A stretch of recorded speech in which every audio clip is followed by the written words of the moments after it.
A gente vai começar a aula sobre fluido-responsividade. A gente está fazendo sessões aí semanais com os residentes de clínica, né, plantonista da UTI 8 e o restante do hospital também participando também, né, para assistir, para a gente discutir esses temas de UTI. A última aula que a gente fez foi sobre avaliação inicial do choque circulatório, né, para avaliar se o choque, a avaliação e manejo inicial do choque circulatório. A gente vai falar sobre fluido-responsividade. Precisa ter as noções principais de choque, né, para entender fluido-responsividade. Primeiro tem que saber reconhecer o que é um choque, né? Tem que saber que o paciente está em choque, está chocado, e compreender fisiopatologicamente o que é que significa isso. Então,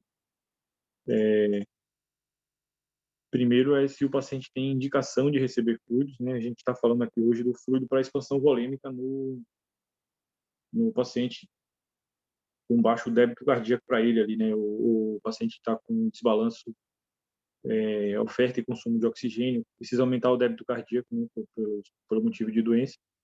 Mas a primeira pergunta que a gente tem que fazer é essa. Às vezes o paciente não precisa de fluido nenhum. Então a primeira pergunta é se o paciente precisa receber fluido ou não. Só relembrando aqui, então o choque é um desbalanço entre oferta e consumo de oxigênio, tá? Isso aqui é conteúdo da última aula. Não é hipotensão. Hipotensão é diferente de choque. Hipotensão é uma coisa, choque é outra coisa, tá? Para a gente definir choque, o paciente tem que estar com hipoperfusão tecidual, né? Então ele tem que estar com desbalanço de O2, VO2, a microcirculação com desequilíbrio entre oferta e consumo de oxigênio.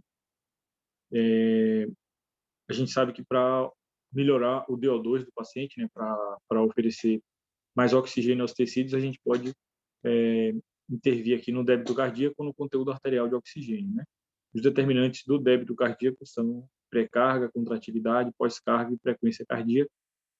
O conteúdo arterial de oxigênio tem hemoglobina, né, e a saturação de O2, hemoglobina dissolvida no plasma, hemoglobina dissolvida ligada na hemoglobina, tá? E o paciente precisa de oxigênio e de fluxo para poder receber perfusão tecidual, tá? Então a gente identificando nosso paciente que está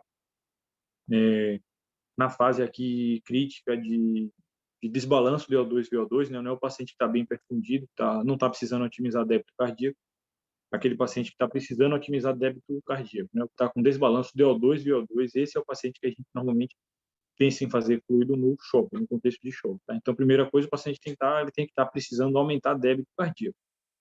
Ele vai precisar aumentar débito cardíaco quando ele estiver precisando aumentar DO2, né? Ele está precisando aumentar a oferta de oxigênio nos tecidos.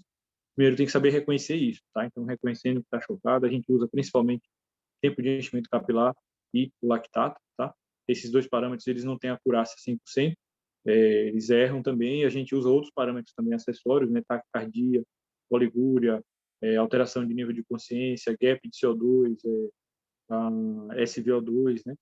E livedo reticular, diversos outros parâmetros também para auxiliar a definição. Então, com algum tempo, a pessoa consegue reconhecer mais fácil se o paciente que está chocado, está precisando otimizar a perfusão, e o paciente que não está.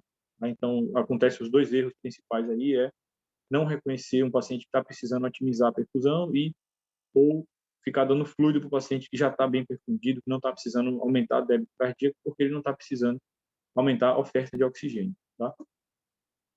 Isso da introdução da última aula, né? Isso aqui a gente viu na última aula também, esses parâmetros aí de baixa perfusão tecidual, tá? Não é o tema de hoje.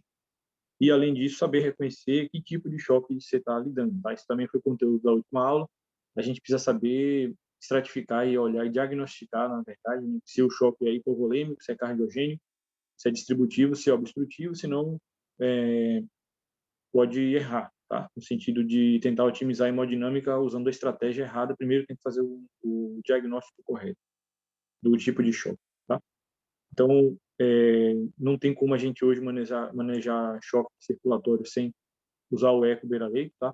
Isso é um coração, por exemplo, normal, um coração que está com boa contratilidade, ele está com a contratilidade do ventrículo esquerdo normal, está com o VE no tamanho normal, um paciente que está com coração saudável nesse sentido, e aqui está um paciente que está com hipovolêmico, por exemplo, tá? Ele está fazendo kissing walls, por exemplo, que é as paredes do coração se beijando aí, kissing walls que chamam, né?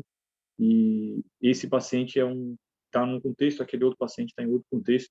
O paciente que está com o coração muito doente também está com a, a contratilidade cardíaca muito ruim, é outro contexto. Tá? O paciente que está hipovolêmico é outro contexto, está hipervolêmico é outro contexto. Tem que primeiro saber fazer esse diagnóstico também para encaixar o fluido aí no tempo certo, tá, na hora certa. E primeiro, então, a gente viu, né, esse paciente ele tem indicação de otimizar o débito cardíaco, é tudo da aula de antes, tá? E aí esse paciente irá se beneficiar da infusão de fluido, né, mesmo estando mal perfundido, mesmo estando precisando aumentar débito cardíaco. Esse é o tema da aula de hoje, né? Será que esse paciente ele vai se beneficiar de fluido? Será que dando fluido para esse paciente eu vou aumentar o débito cardíaco dele? Né? Isso que é fluido responsividade. Precisa entender a fisiopatologia aqui do retorno venoso, né? A fisiologia do retorno venoso e esse entendimento fisiopatológico de por que a gente dá fluido para um paciente que está mal perfundido, tá? O fluido ele é confundido, né? Esse tópico aqui principalmente, o vasopressor versus volume, né? A gente vê muita confusão ainda em emergência, em UTI, da pessoa entender o fluido volume como um vasopressor, tá? Ela olha o paciente hipotenso e dá volume para aumentar a pressão do paciente, tá? O raciocínio não é esse raciocínio não é para usar, tá? Porque ele não vai ajudar, ele, pelo contrário, até atrapalha o raciocínio, ficar dando fluido demais para o paciente na hora errada. E então tem que entender a diferença entre vasopressor e fluido. Tá? Tá fazendo fluido para um motivo, você faz vasopressor para outro motivo. Tá? O vasopressor a gente usa, né? Nora, usa dopamina, adrenalina, para aumentar a constricção, né? A contração dos vasos, né? Da circulação, e isso aumenta a pressão do paciente. Então a gente aumenta a pressão do paciente com vasopressor. Tá? A gente vai usar fluido para esse motivo que a gente vai explicar agora. O fluido a gente vai usar para fluido da responsividade para aumentar o débito cardíaco do paciente. Então, essa é a primeira coisa que tem que colocar em mente. Você vai fazer fluido no paciente chocado para aumentar o débito cardíaco dele. Não é para aumentar a pressão dele, tá? Para aumentar a pressão, você dá vasopressor. Se quer aumentar o débito cardíaco, aí pode ser que a gente dê fluido para o paciente. E, de novo, quem é que eu vou aumentar o débito cardíaco é quem está precisando aumentar o débito cardíaco, que é o paciente que está mal perfundido, que está precisando melhorar o DO2, tá? Que é a oferta de oxigênio. O sistema venoso tem a teoria Guytoniana, né, que divide aí o sistema venoso em dois tipos de volume, né, que é o volume estressado e o volume não estressado. Tá? O volume não estressado é o seguinte: esse compartimento aqui é o vaso, tá? Imagine isso aqui como sendo o vaso. O volume estressado é o volume de sangue que a gente coloca, que tem dentro de um vaso, que preenche a forma do vaso, mas ele não aumenta a pressão nas paredes do vaso. Tá? Então imagine ter um vaso seco, né, vazio, e um vaso sanguíneo, tá? E você começa a colocar volume dentro desse vaso sanguíneo até chegar no ponto em que ele enche totalmente. Tá? Esse é o volume não estressado. A partir desse volume, se você colocar mais volume, mais conteúdo dentro desse vaso, ele vai começar a fazer pressão nas paredes do vaso. E o vaso, como é um sistema elástico, né, ele vai fazer pressão para dentro da luz do vaso, tá? Então, de novo, tá? A gente tem o vaso, né, um vaso sanguíneo vazio. Se eu encho ele de fluido de sangue, né, eu chego até um ponto de encher ele todo, e isso aí é o volume não estressado. Esse volume ele é estático, ele não caminha para frente, ele nem oferece pressão dentro do sistema, porque ele só é o suficiente para preencher o conteúdo. A partir desse momento aí, a partir desse volume que preenche o conteúdo, próximo volume que entrar no vaso, que está dentro do vaso ali, ele vai começar a fazer pressão para as paredes do vaso. E a parede do vaso vai pressionar de volta esse volume para dentro, que é um sistema elástico, tá? E isso aí vai produzir o retorno venoso, porque vai aumentar a pressão e o volume vai caminhar para frente, tá? Assim que é o nosso retorno venoso, dessa forma didática aí, a teoria Guytoniana divide assim. Então, esse volume que entra no vaso, além da quantidade para encher esse vaso, a gente chama isso aí de volume estressado, tá? O volume estressado, aqui está trocado, tá? No slide está trocado. E aí embaixo que é volume estressado, de cima é volume não estressado. Então, o volume estressado ele produz uma pressão de recolhimento elástica e isso aí gera uma força, tá? Isso aí gera uma força e o fluido, em qualquer sistema, o fluido ele caminha para onde tem menos pressão, então ele vai para frente, tá? Ele não tem como ir para os lados, né? Ele vai para frente, certo? Não tem como ir para trás também, porque o coração está empurrando o retorno venoso para frente, o sangue está vindo, né, nessa direção, então o sangue caminha para frente. até voltar para o coração direito. Isso aí é o nosso retorno venoso e ele depende desse volume estressado, tá? O sistema venoso é um sistema de alta capacitância, ele tem uma grande capacidade de armazenamento. E aí essa lei aqui diz que o retorno venoso ele é a pressão média circulatória sistêmica menos a pressão do átrio direito, tá? Que é mais ou menos igual à pressão venosa central. Então a PVC, quando a gente mede a PVC, a gente está medindo a pressão do átrio direito. O normal é ela ficar entre 0 e 5, tá? O normal do átrio direito ele está com baixa pressão. E a pressão circulatória sistêmica média, né, menos essa pressão do átrio direito, dividido pela resistência venosa, dá o retorno venoso. Então, quando a gente aumenta a pressão média circulatória sistêmica, a gente está aumentando o retorno venoso. Quando a gente aumenta também no caso, a gente aumenta a pressão média circulatória sistêmica, aumentando o volume estressado também, tá? Ou inclusive dando vasopressor também. Mas e o vasopressor tem um papel de tratamento também no choque vasoplégico, tá? Não é só antibiótico ou fluido, por exemplo. Por isso que a nora tem um papel até de tratamento, inclusive na fase de manutenção da sepse, por exemplo, tá? Porque a doença está nos vasos, a doença está na inflamação sistêmica, né, causada pela infecção, e isso faz uma inflamação vascular e o vasopressor ele tem um papel de corrigir isso transitoriamente até o paciente melhorar, né? Então, por que a gente dá volume para um paciente que está chocado? Porque a gente quer aumentar o volume estressado. Para que a gente quer aumentar o volume estressado? Para aumentar o retorno venoso. Aumentando o retorno venoso, eu estou aumentando a pré-carga. Aumentando a pré-carga, eu estou aumentando o débito cardíaco. E aumentando o débito cardíaco, eu estou aumentando o DO2, tá? Que é a oferta de oxigênio. E assim eu estou melhorando a perfusão periférica do paciente. É isso que eu quero quando eu dou fluido para um paciente. Tá? Tem que ter isso em mente para você não dar fluido pelo motivo errado. Tá? É para isso que a gente dá fluido. E as medidas de fluido responsividade vão responder se isso aqui vai acontecer se a gente der fluido, né? Porque às vezes não acontece. Tá? Então, só para entender aqui, né, isso a gente estava falando aqui desse raciocínio aqui com a circulação, a pressão do átrio direito, a gente mede através da PVC, por exemplo, tá? Ou de outras formas de medir também. A lei de Frankenstein, tá? Todo mundo conhece a lei de Frankenstein. Aí, se eu aumentar o volume sistólico, em teoria, eu aumento a contratilidade cardíaca também, tá? Existe limite para a lei de Frankenstein, mas é essa lei que eu estou tentando usar quando eu estou dando fluido para tentar aumentar o débito cardíaco. Tá? Eu aumento o volume estressado, aumento o retorno venoso. Quando eu aumento o retorno venoso, estou aumentando o volume do ventrículo, dos ventrículos, e aí eu estou aumentando a contratilidade, aumentando o volume sistólico também. E aí a gente tem que ter cuidado com algumas confusões que são feitas, tá? Então, eu fazer fluido da expansão volêmica para um paciente é diferente de deixar fluido para o paciente de manutenção, é diferente de eu deixar um fluido lá correndo e achar que isso vai me ajudar no choque, tá? Então, separar essas duas coisas. Esse aqui é um artigo publicado pelo Zampieri, ele traz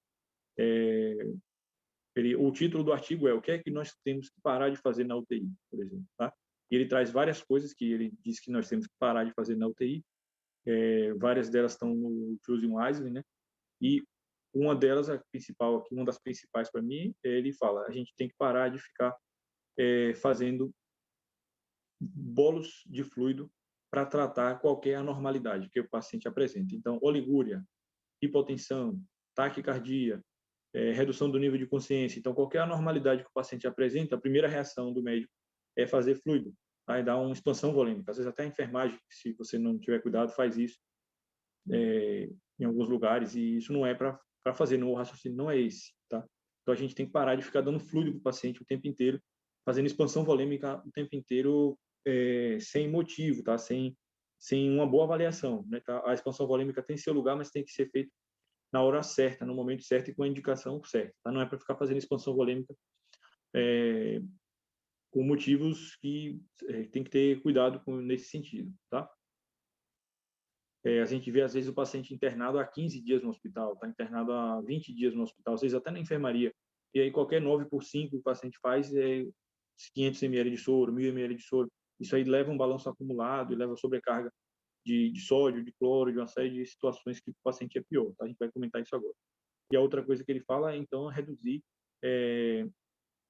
essa questão de fluido de manutenção. Tá? Então, a gente deveria reduzir as diluições desnecessárias e deveria reduzir, tirar fluido de manutenção. Na verdade, tem que ser abominado. Fluido de manutenção é uma coisa que hoje na medicina a gente não indica, tá? Não é para deixar fluido de manutenção sem motivo, sem estar tratando alguma coisa, tá? Com fluido, com líquido. E a outra coisa é adotar balanço hídrico negativo assim que possível, tá? Então, assim que possível, tem que ser abordado o balanço hídrico do paciente e negativar ou começar a zerar ou negativar o balanço do paciente dentro da UTI, dentro do hospital, tá?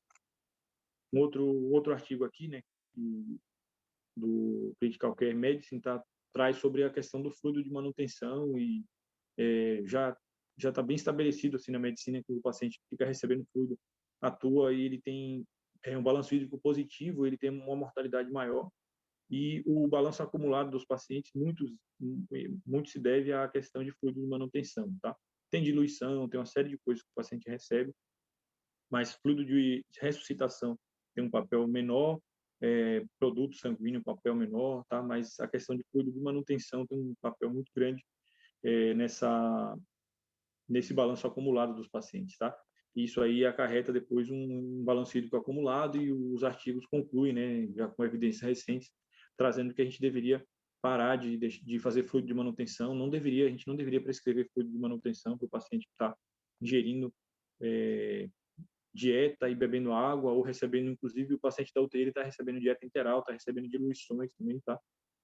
Às vezes a gente deixa água enteral também quando o paciente está com hipernatremia, só que a gente deveria parar de deixar fluido de manutenção. E, quando possível, sempre dissolver as diluições em menor volume possível, para o paciente não ficar recebendo fluido sem necessidade, tá? É bom frisar que a gente tem outros motivos para dar fluido para o paciente, além de choque, tá? Além de expansão volêmica. A gente tem, às vezes a gente dá fluido para o paciente para nutrir ele, tá? Usar fluido para compor o processo nutricional, tá? Ou com Venóclis ou com NPT, por exemplo. Ou a gente pode dar fluido para um paciente que está desidratado, e nesse caso a gente está hidratando o paciente. A gente não está deixando fluido de manutenção, a gente está hidratando um paciente desidratado. E às vezes a gente dá fluido para repor perdas no paciente, tá? Então, o paciente está com uma fístula de alto débito, está com perdas muito grandes, um paciente que está, por exemplo, um grande queimado, então isso é um motivo importante da gente dar fluido, que a gente está repondo perdas, tá? Então tem os 4Ds, né, que a gente dá fluido. Eu não coloquei esse artigo aí, mas é um artigo recente e bem lido assim também, né? Todo mundo conhece o artigo dos 4Ds. A gente dá fluido para o paciente por 4 motivos, né? Que é reposição de perdas, hidratação, nutrição e expansão volêmica. Se não tiver um desses 4 motivos, a gente tem que parar de dar fluido para o paciente, tá? Esse é um artigo do Nature Reviews, é uma revisão sobre fluidoterapia num paciente crítico, né? E todos os artigos eles vão trazer um fluxograma muito semelhante do ponto de vista de que a gente primeiro tem que identificar a doença do paciente, né? E se ele está chocado, a gente tem que identificar a causa do choque. Então, se o choque é distributivo, hipovolêmico, cardiogênico ou obstrutivo, tem que sempre tentar fazer diagnóstico. Como tudo na medicina, tem que ser feito diagnóstico certo antes de começar a agir,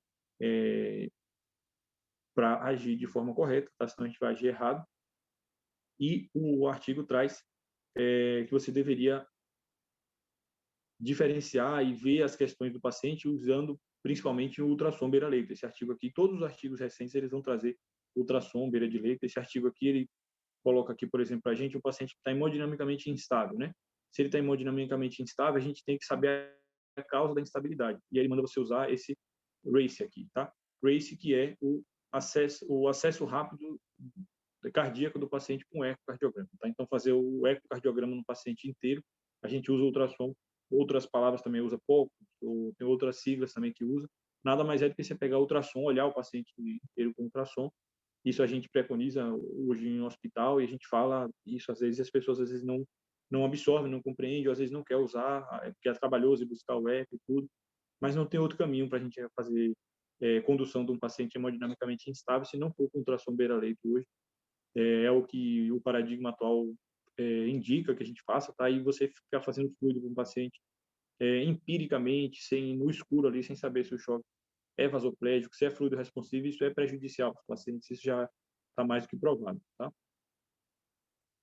Então ele traz aqui, ele traz 4 fases, né? O artigo traz 4 fases. fase de ressuscitação, né, otimização, estabilização e descalonamento. Na fase de ressuscitação, ele traz as alíquotas de volume, se o paciente está hemodinamicamente instável, se ele é fluido responsivo, tá? E traz para a gente manter uma pressão arterial média acima de 65 aí nos pacientes comuns, né? No paciente que é hipertenso prévio, a gente usa as evidências daquele estudo sepsis-PAN para indicar uma PM entre 80 e 85. Isso melhora desfecho renal, tá? Não melhora a mortalidade, mas melhora desfecho renal, reduzida para hemodiálise. E aí a gente coloca vasopressor, inotrópico, se indicado para o paciente, né?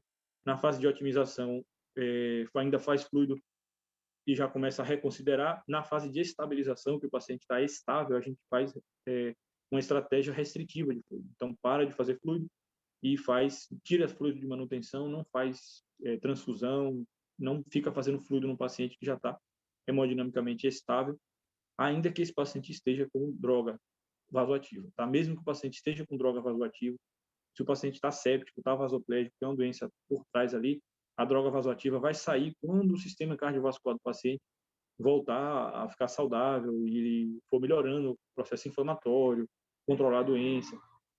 Não significa que se o paciente está com nora, a gente continua fazendo fluido.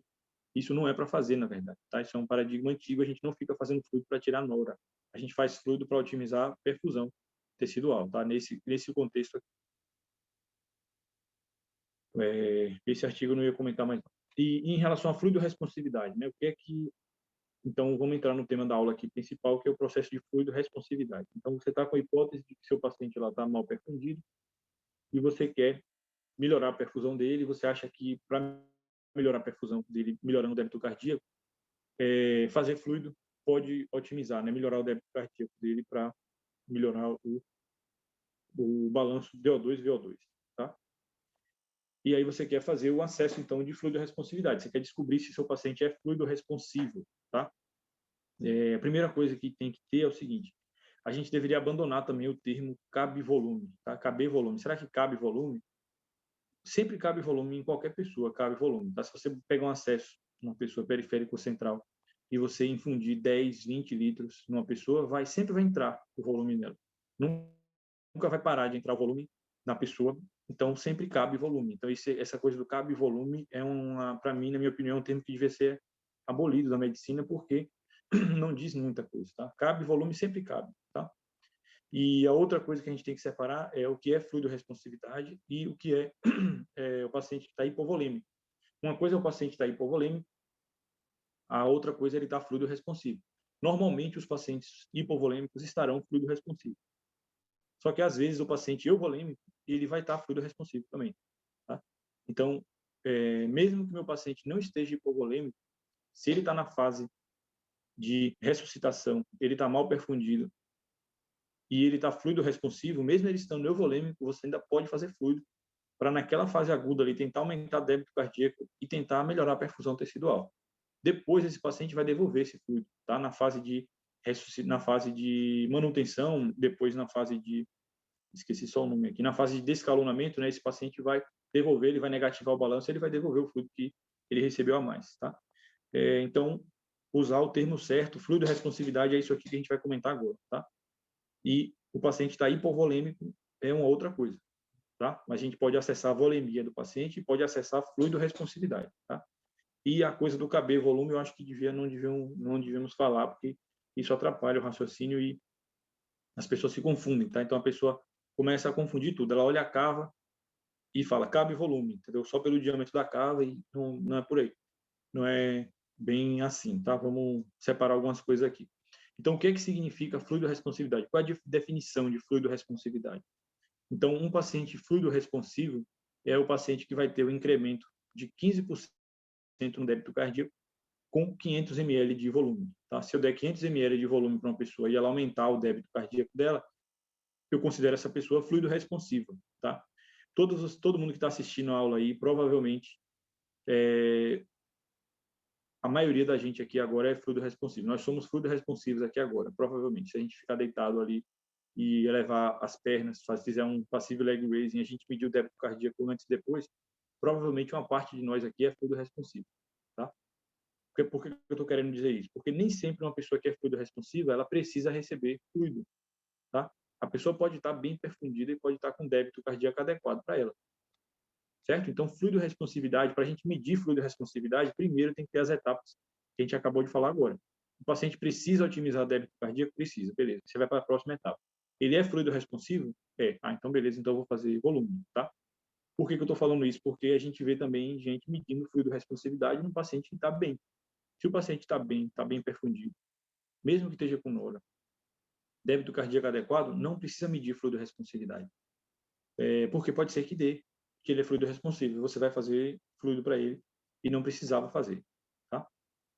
Então, ser fluido responsivo é diferente de precisar de fluido, tá? Mas beleza, meu paciente precisa de fluido, precisa de otimizar débito cardíaco, e aí eu estou medindo agora fluido responsividade. O que é que significa ser fluido responsivo? Significa que meu paciente vai ter um incremento de 15% no débito cardíaco quando eu der 500 ml de fluido, tá? Vale ressaltar que metade das provas de volume não resultam em aumento do débito cardíaco, tá? Metade das vezes que a gente faz fluido para fazer expansão volêmica, esse fluido não ajuda, porque ele não aumenta o débito cardíaco. Então, a gente tem a falsa impressão de que o paciente está melhorando, ele não está. Por isso que as medidas de fluido responsividade entram como uma ferramenta importante para o paciente que já recebeu muito fluido, tá? Uma outra coisa que é bom comentar é o seguinte: o paciente que está no início do choque vasoplégico, os próprios artigos trazem de grandes intensivistas, inclusive, de estudos grandes também, de que no início do choque vasoplégico, a gente não precisa medir fluido responsividade. Se você acaba de pegar um paciente que está em choque séptico, franco choque séptico, você fez um ultrassom, você viu que é um choque vasoplégico, você está vendo que o paciente está realmente num choque séptico ali, um choque vasoplégico, nos primeiros 4, 5 litros de fluido, esse paciente vai ser fluido responsivo e a gente não precisa necessariamente medir fluido responsividade. Se medir, ótimo, tá? Se medir, maravilha, melhor ainda. Só que no início da sepsia, a gente não precisa medir fluido responsividade. A gente pode fazer volume, se o diagnóstico foi bem feito, porque o paciente vai ser. Depois de um tempo, depois do primeiro dia na UTI ou no pronto-socorro, ou depois de 4, 5 litros de fluido, né, depois de 4 litros, normalmente aí é bom a gente medir fluido responsividade, porque pode ser que o paciente não seja mais fluido responsivo, ou pode ser que ele ainda continue fluido responsivo, tá? Eu vou fazer isso se ele permanecer chocado depois desse início. Uma boa parte dos pacientes, na fase inicial, a gente já otimiza a perfusão. Tem vários pacientes que a gente otimiza a perfusão com algumas horas, assim, ou com 2, 3 litros de fluido, com antibiótico precoce, com hidrocortisona, com nora. O paciente, daqui a pouco, ele melhora em algumas horas. Esse paciente eu não vou precisar medir fluido responsividade, tá? A fluido responsividade vai entrar como uma ferramenta importantíssima no paciente que permanece chocado no primeiro dia da UTI, depois das primeiras 4, 5 litros de volume, tá? Esse é o paciente que eu vou necessariamente indicar medida de fluido responsividade. E o que é que eu vou usar para medir fluido responsividade, né? A gente tem os parâmetros estáticos e dinâmicos. A gente vai falar agora, mas a gente vai usar principalmente os dinâmicos. E o que é que a gente vai usar? A gente vai usar duas ferramentas boas aí para isso. A ventilação positiva, né, que é a ventilação mecânica, e os membros inferiores do paciente, tá? Por que isso aí? Porque para eu saber se meu paciente é fluido responsivo, eu preciso saber se ele vai aumentar o débito cardíaco quando eu fizer volume. E como é que eu sei disso aqui sem fazer o volume? Eu tenho que tentar mudar o débito cardíaco do paciente sem dar o volume. E eu posso usar duas ferramentas para isso. Uma delas é eu elevar os membros inferiores, isso vai fazer a volemia intratorácica do paciente aumentar transitoriamente, tá? Sem eu dar fluido para ele. E a ventilação positiva, ela também vai fazer isso, a gente vai explicar agora. Os ciclos ventilatórios da ventilação positiva também vão mudar o volume intratorácico e isso pode variar o débito cardíaco. Então, eu vou usar essas duas ferramentas para descobrir isso, tá? Então, vamos explicar como é que é. A gente tem os parâmetros estáticos, né, de fluido responsividade. A gente não usa os parâmetros estáticos, tá? Porque o parâmetro estático ele tem acurácia baixa, tá? Eles têm acurácia muito ruim. Então, um deles, por exemplo, é a PVC, tá? A PVC é uma boa ferramenta para a gente medir volemia, para a gente ver volemia, para a gente estimar a pressão do átrio direito. E nos extremos, eu vou comentar já, nos extremos, a PVC ajuda a ver fluido responsividade. Mas a PVC não é um parâmetro bom de fluido responsividade, é um parâmetro ruim. Se não tiver nada, a PVC vale, tá? Mas tem que saber usar ela, tem que saber interpretar. O diâmetro da veia cava inferior, por exemplo, a gente vive medindo aí o diâmetro da veia cava para ver volemia, tá?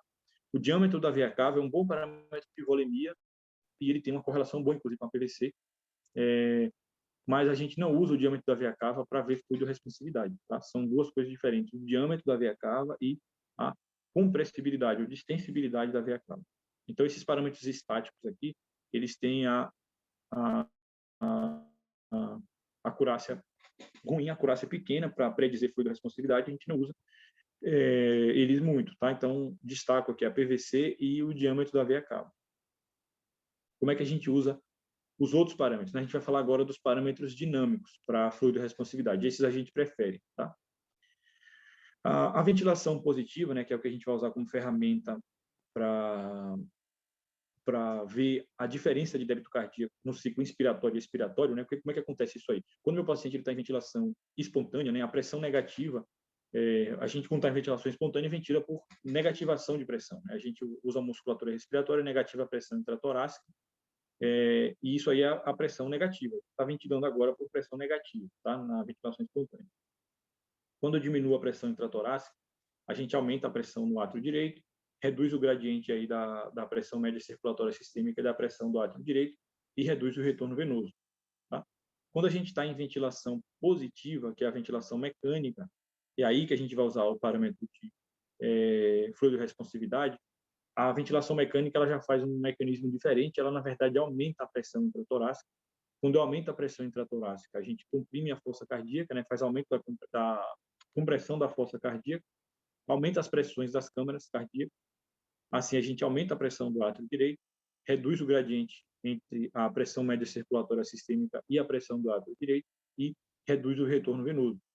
Isso aí reduz a pré-carga do VD, tá? E o aumento da pressão intratorácica aumenta a pós-carga do VD. Já no VE, né, o aumento da pressão intratorácica no ventrículo esquerdo, ele aumenta a pré-carga do ventrículo esquerdo, tá? Porque ele faz um squeeze e direciona o volume para o átrio esquerdo, então ele aumenta a pré-carga do ventrículo esquerdo e a compressão cardíaca ela diminui o gradiente, né, da resistência do VE e da pressão diastólica final do VE. Isso aí reduz o trabalho do miocárdio. Então, para traduzir isso aí reduz a pós-carga, tá? Para traduzir de novo, essa figura é a melhor figura que eu acho, a figura mais didática, assim, é de um livro, a foto não ficou muito boa, é desse livro, né, Fisiologia e Farmacologia Aplicadas à Medicina Intensiva, um livro da AMIB de 2019. Esse aqui é o ciclo ventilatório, tá? Então, tentem ver aqui atrás essa imagem que está mostrando o ciclo do ventilador aqui, e aqui o paciente está em apneia, tá? Aqui ele está inspirando, depois ele entra na fase expiratória aqui. Então, na fase inspiratória aqui, quando o ventilador está insuflando o volume para o paciente, ou ele está aumentando a pressão intratorácica, ele aumenta a pressão pleural. Quando aumenta a pressão pleural, aumenta a pressão transpulmonar, e isso aí faz efeitos diferentes aqui no ventrículo direito e no ventrículo esquerdo, tá? Ele reduz a ejeção do ventrículo direito, mas ele aumenta a ejeção do ventrículo esquerdo.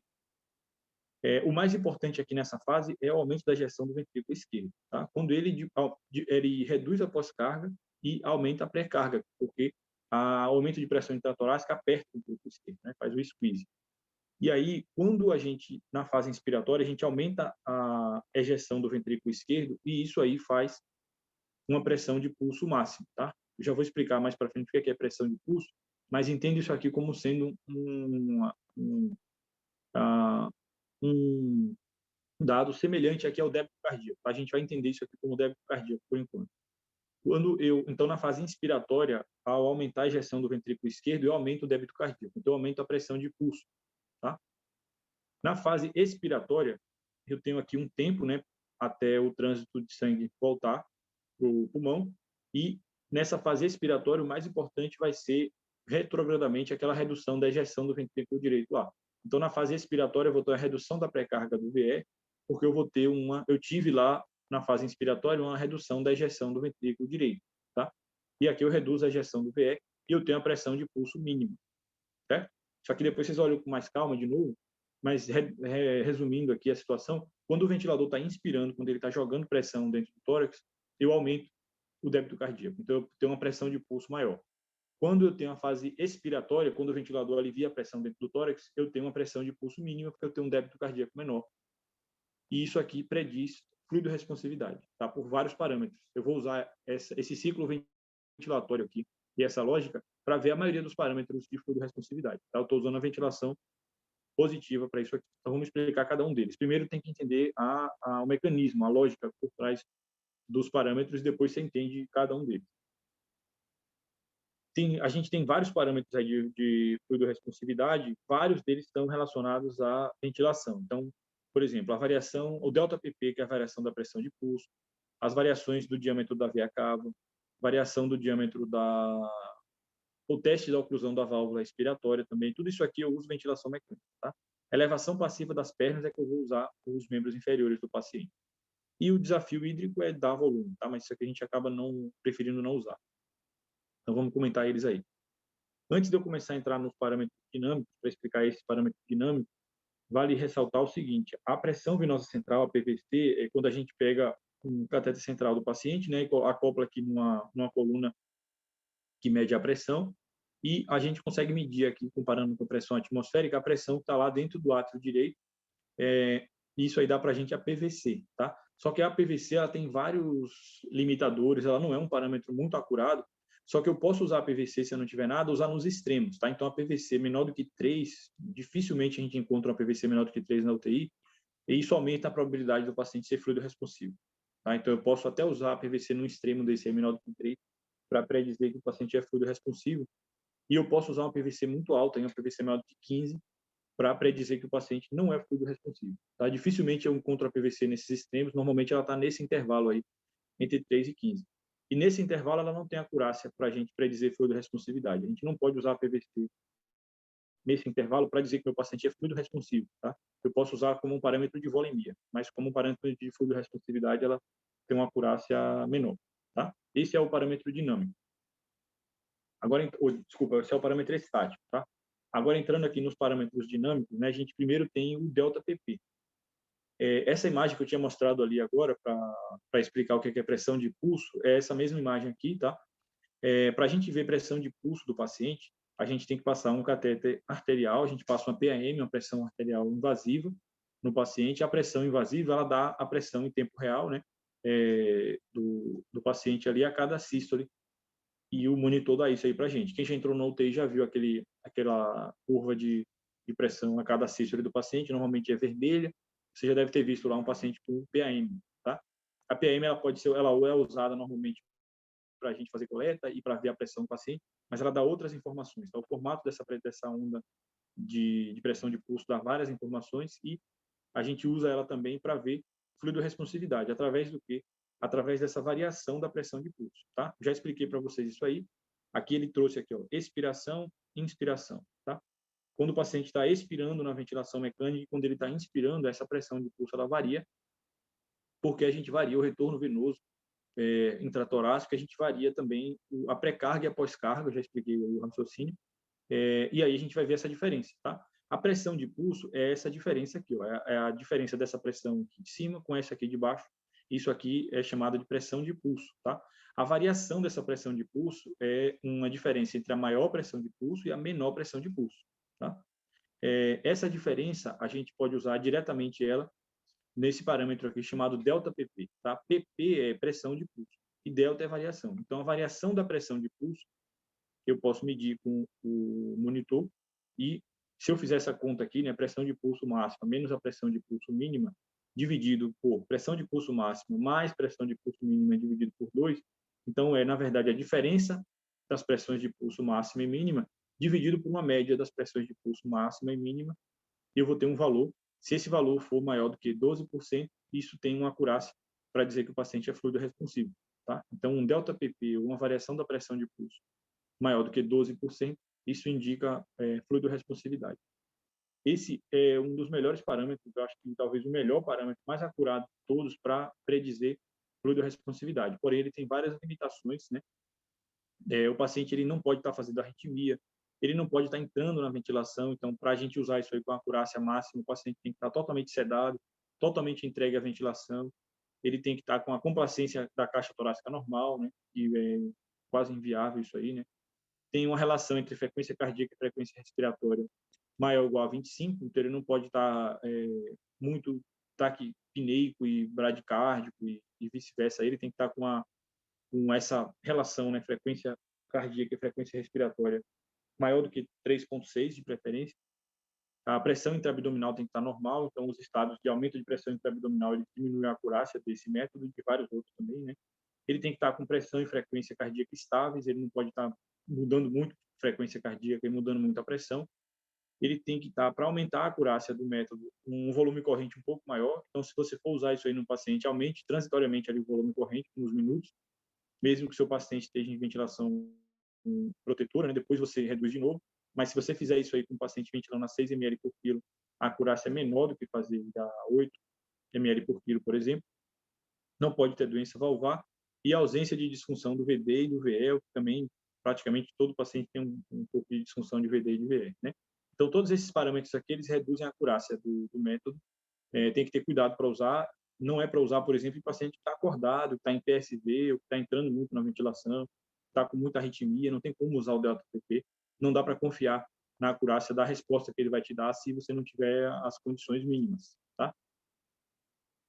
Uma outra ferramenta que dá para usar também, muito semelhante, é a variação do volume sistólico. A gente viu aqui a variação da pressão de pulso, tá? Antes agora. Pressão de pulso é essa diferença aqui, né? Da pressão máxima menos a mínima.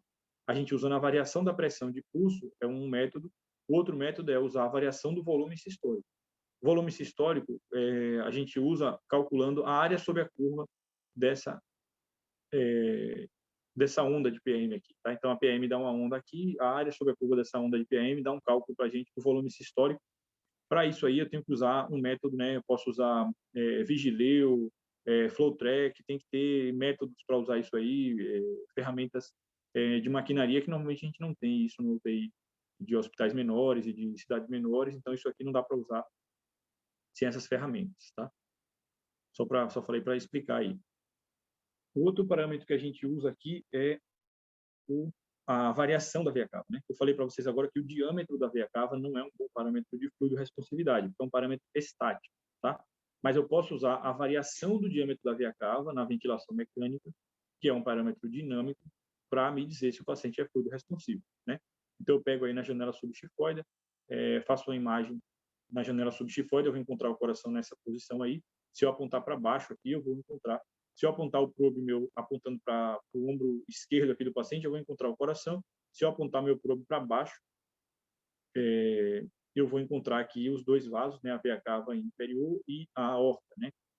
Para eu diferenciar um do outro, a aorta ele está à esquerda do paciente, ela é pulsátil e tem umas paredes mais espessas, né? E a veia cava inferior ela está à direita do meu paciente, ela é compressível e tem as paredes mais finas. Isso aí com algumas vezes fazendo a pessoa pega isso, não é difícil, tá? E a imagem que a gente encontra da veia cava é essa aqui. Ó. Essa é a imagem perfeita que a gente quer ver da veia cava inferior, logo na saída aqui, a 1 a 2 centímetros da saída da entrada do átrio direito, né? Eu posso pegar a veia cava lá no meio do abdômen do paciente, a acurácia é menor. O ideal para ver fluido responsividade é que eu pegue a cava aqui, ela entrando no átrio direito, na entrada do átrio direito, tá? A 1 a 2 centímetros da entrada do átrio direito. E aí eu vou colocar o modo M aqui na veia cava, tá? Eu tenho que fazer isso aí também no paciente que está sedado, no paciente que está em ventilação mecânica, também não tem hipertensão intraabdominal, também tem que ter vários pré-requisitos, tá? No paciente que está em VM, eu não posso fazer isso aqui no paciente em ventilação espontânea, motivos óbvios, né? Expliquei agora para vocês que é a ventilação mecânica que vai fazer variar a veia cava, tá? Eu tenho que ver a diferença de variação da ventilação mecânica, então você tem que fazer essa medida observando a ventilação mecânica. Você vai ver a inspiração e a expiração. Você vai calcular a diferença do diâmetro do paciente na inspiração e na expiração, tá? Como é que eu faço isso? Eu passo o modo M aqui, ó. Tem uma linha aqui, um pontilhado passando aqui. Eu jogo esse pontilhado aqui na cava, né, nessa posição, e o modo M vai me dar tudo que está acontecendo nessa linha aqui ao longo do tempo, tá? Isso que é o modo M. E o modo M vai me dar uma imagem desse jeito aqui. E aí eu vou ver aqui, ó, o menor diâmetro, o maior diâmetro, tá? Isso aqui o paciente estava expirando, né? Inspirando. Ou posso estar me confundindo aqui também. Eu acho que ele está inspirando e expirando aqui, tá? Mas a diferença entre inspiração e expiração, os dois diâmetros, eu vou fazer o cálculo e vou ver compressibilidade da veia cava, tá? Vamos ver isso aqui, ó. Só mais uma vez aqui a imagem que é feita, né? A gente vê assim, e o paciente aí na inspiração, na expiração, inspiração, respiração, eu passo o modo M aí, o modo M vai me dar isso ao longo do tempo, eu dou o freeze lá, e depois com o freeze eu faço o cálculo, tá? O colapso da veia cava inferior é um cálculo, a distensão da veia cava inferior é outro cálculo, então eu posso usar um dos dois, certo? Esse é mais fácil porque a conta aqui é menor, então eu posso usar esse parâmetro aqui em relação a outro, se não quiser ficar gravando fórmula maior, mas os dois podem ser usados, tá? Vamos ver os dois aqui, ó. Então, o colapso da veia cava inferior, o ideal é que você coloque um volume corrente pelo menos de maior do que 7 ml quilo para fazer a conta, tá? E o cálculo é o diâmetro máximo menos o diâmetro mínimo dividido pelo diâmetro médio, tá? Então, diâmetro máximo menos diâmetro mínimo dividido por diâmetro máximo mais diâmetro mínimo dividido por 2, tá? O cálculo muito semelhante lá do APAM. E o valor de corte aqui é maior ou igual a 12%, tá? Então, se eu tiver um valor de corte aqui maior ou igual a 12%, eu tenho uma probabilidade de fluidoresponsividade aí do paciente, né, o valor preditivo positivo de 93%, tá? E na ausência disso aqui, eu tenho 90% de chance do meu paciente não ser fluidoresponsivo. Se eu não tiver maior do que 12% nessa diferença aqui, 90% de chance do paciente não ser fluidoresponsivo. Lembrando que o paciente tem que ter as condições para fazer o método, tá? Que é a ventilação mecânica, tá entregue a ventilação, e tudo aquilo que a gente já falou. O outro cálculo é muito parecido, é a distensibilidade da veia cava, que é diferente da compressibilidade, tá? A gente falou agora da colapsividade, perdão, da veia cava, é esse cálculo. Esse outro cálculo aqui é a distensibilidade da veia cava.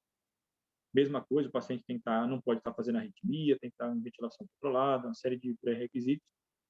E o cálculo é um pouco menor, ele é o diâmetro máximo menos o diâmetro mínimo dividido pelo diâmetro mínimo. O outro cálculo era diâmetro máximo menos o diâmetro mínimo dividido pela média dos dois, tá? Aqui é diâmetro máximo menos o mínimo dividido pelo mínimo. E o valor de corte é maior ou igual a 18%, tá? Esse aqui é mais fácil de gravar, é o que a gente faz às vezes na prática para não fazer uma conta maior, mas você pode fazer as duas coisas, tá?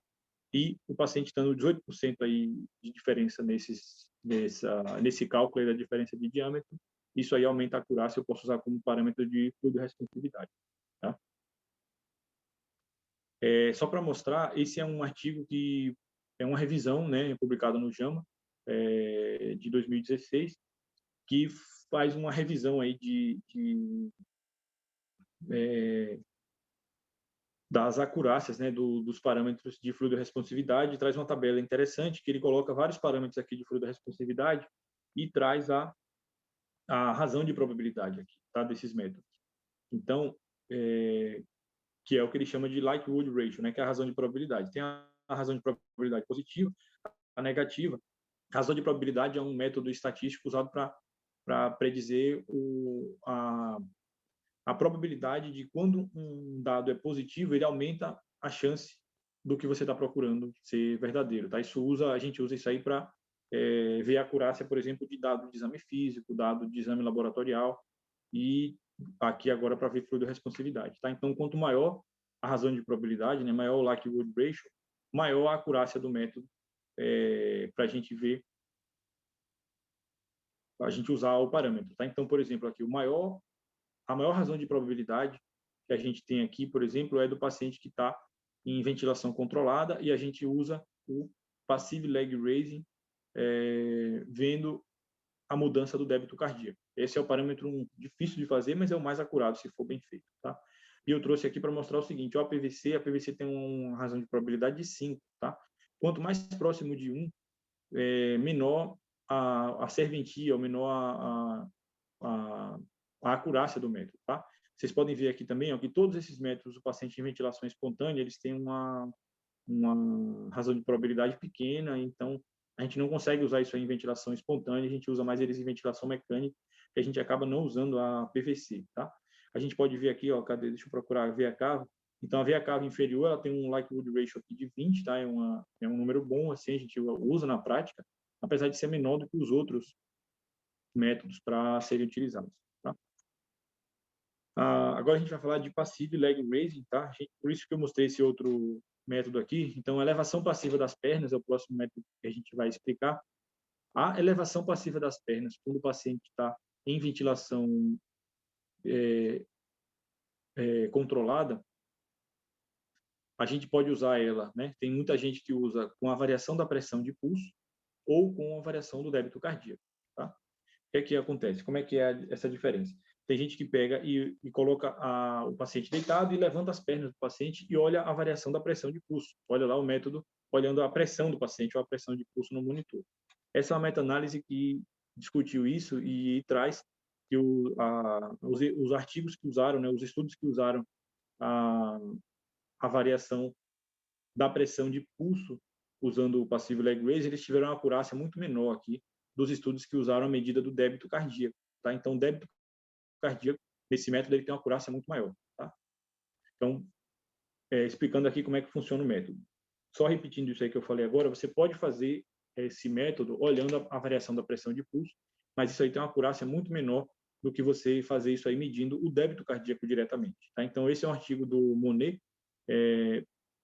do Critical Care de 2015, que traz, discutindo esse método, né, traz explicando esse método, como é que a gente faz esse método da elevação passiva das pernas, e o que ele pede aqui é que a gente use uma medida real do débito cardíaco, tá? CO é cardiac output, né, que é débito cardíaco.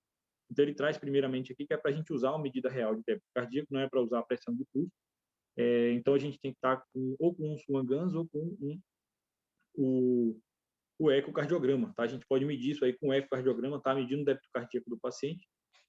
O paciente tem que estar, tem várias condições também para a gente fazer esse método. O paciente tem que estar, isso aqui é um método que a gente pode usar em ventilação espontânea, tá? Esse que a gente usa, na verdade, o sangue que vai voltar das pernas do paciente, né? Para ver a variação da volemia intratorácica.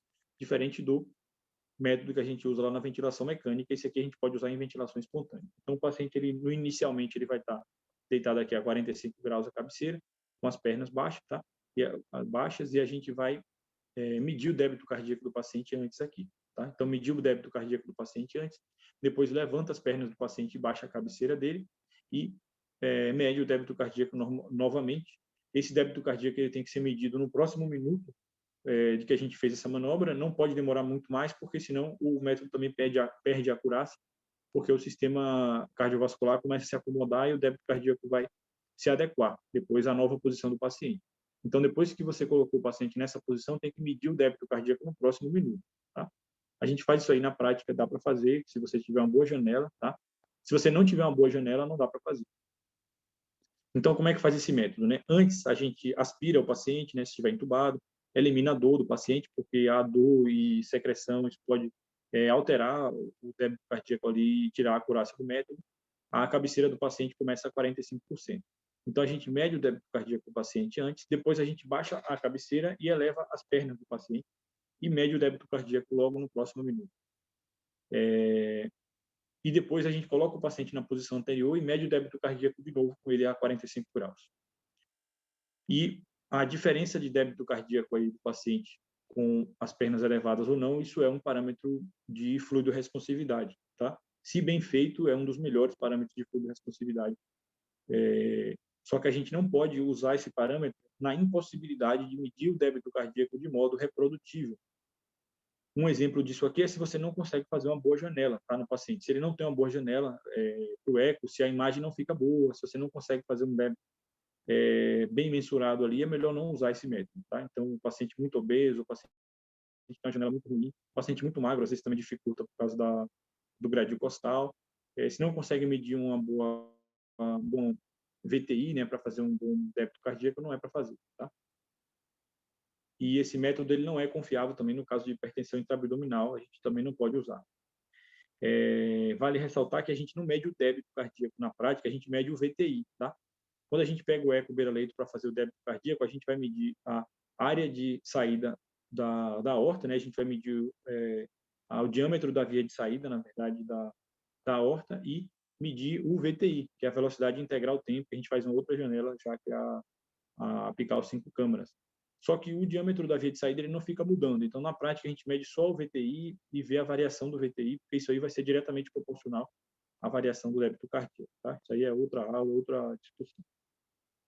Mas a gente pode usar, sim, o passive leg raising, que é a elevação passiva das pernas para medir fluidorresponsividade, principalmente no paciente em ventilação espontânea, tá? Esse é o método para fazer no paciente em ventilação espontânea.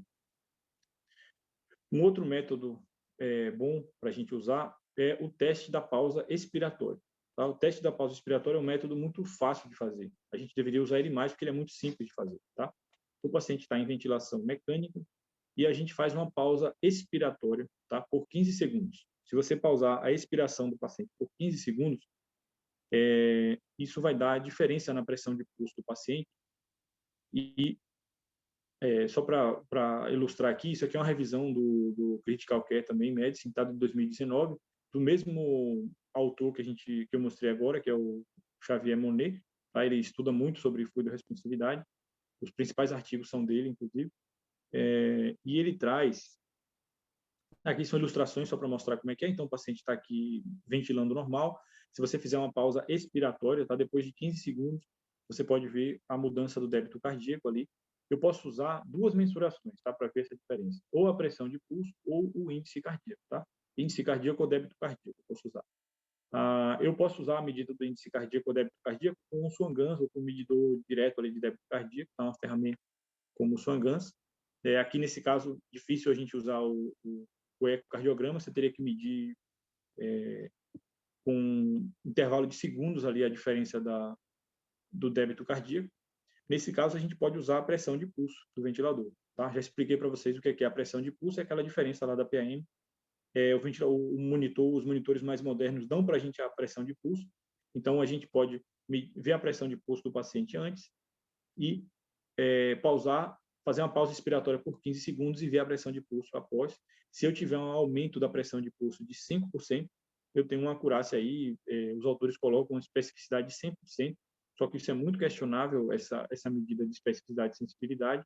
Na verdade, o próprio Javier Monet traz que, nesse artigo, por exemplo, ele discute que utilizar a pausa expiratória medindo a pressão de pulso, precisa de mais estudos, tá? Pode ser usado, mas precisa de mais resultados, tá? Ele precisa de confirmação ainda com resultados melhores, mais acurados, para mostrar que isso realmente tem uma acurácia boa.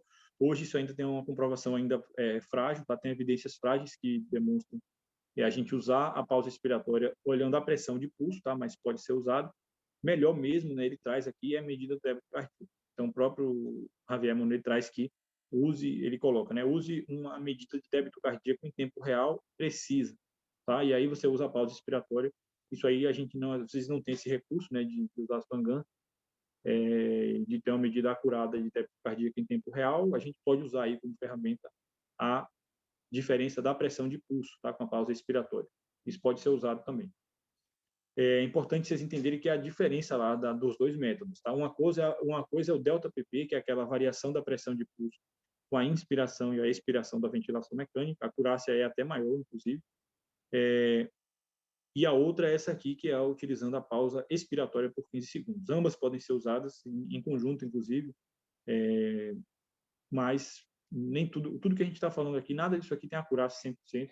A gente tem que encaixar no contexto do paciente aí. Só que esse método aqui ele tem menos limitações, né, do que os outros, seria mais fácil de fazer, apesar da acurácia ser menor. Tá? Então, esses são os métodos de fluidorresponsividade que a gente estudou aqui, tá? Tem vários artigos aí na aula, se vocês depois quiserem pegar e fazer download, ler esses artigos que a gente usou como referência aí. Mas a questão principal é compreender o processo fisiopatológico aqui primeiro de choque, né? Tem que compreender o que é choque e saber reconhecer bem choque, tá? Então, as pessoas que estão na fase inicial aí, começando a ver paciente grave, eu acho que tem que preocupar bem, assim, saber reconhecer um paciente em choque. Depois, a próxima etapa, saber reconhecer o tipo de choque, principalmente, tá? Que é choque vasoplégico, cardiogênico, distributivo e hipovolêmico. E numa terceira etapa, aí você começa a ver o processo de fluidorresponsividade também, tá? Isso aqui já é um processo mais adiante.